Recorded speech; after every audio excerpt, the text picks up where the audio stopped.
বলো সব কেমন আছো? আমি কিন্তু ভালো নেই, জানো তো। তোমরা অনেকেই জানো কি জানো না, আমি কিন্তু 7:30টায় লাইভে চলে আসছি।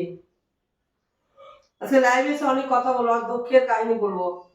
এই 20-22 দিন তোমাদের সাথে কোনোরকম যোগাযোগ করতে কেন পারিনি, কিসের জন্য পারিনি।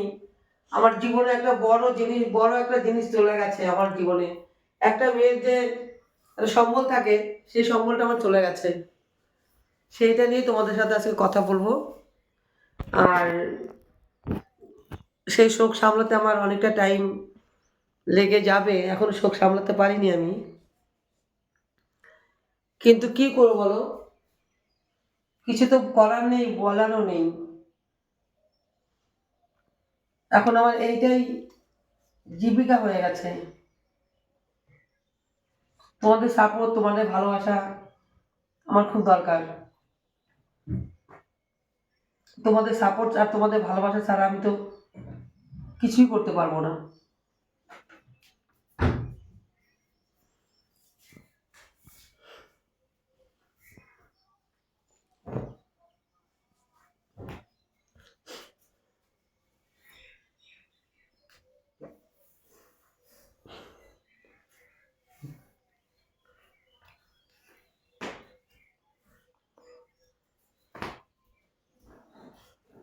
সাড়ে সাতটায় লাইভে আসছি।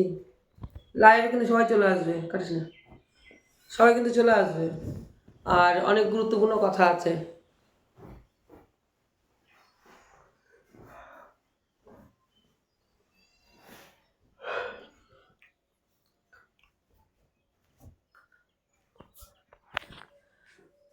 একটা মেয়ের জীবনে, একটা মেয়ে মানুষের জীবনে যেটা থাকে,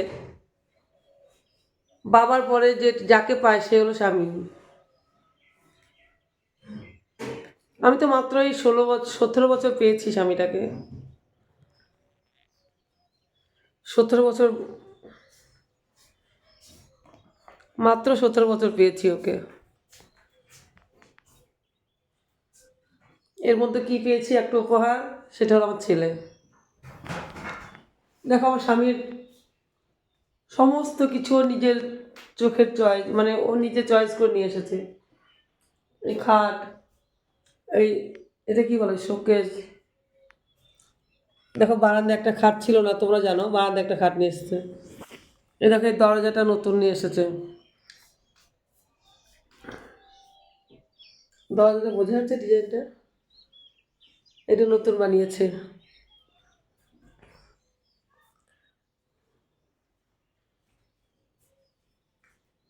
জীবনে তার অন্ধকার নেমে এসেছে।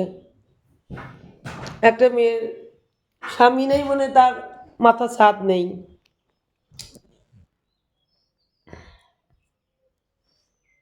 আমার ছাদটাই ভেঙে পড়ে গেছে। ডাইরেক্ট রোদ্রু, ডাইরেক্ট জল আমার মাথায় এসে পড়বে। আর ছেলেটা তো ছোট্ট, মাত্র 14 বছর বয়স ওর। ওকে আর কি বলবো।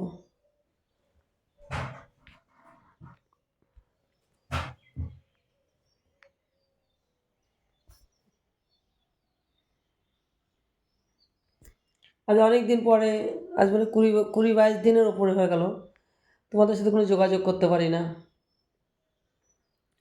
মনের অবস্থা একদম ভালো ছিল না, কিন্তু কি করবো বলো, আমাকে তো এটা করতেই হবে। এটা না করে ছেলে মানুষ করবো কী করে, নিজে বাঁচবো কী করে? তাই বাধ্য হয়ে ভিডিও দিতে হচ্ছে, সব কিছু বুকের মধ্যে চাপা রেখে।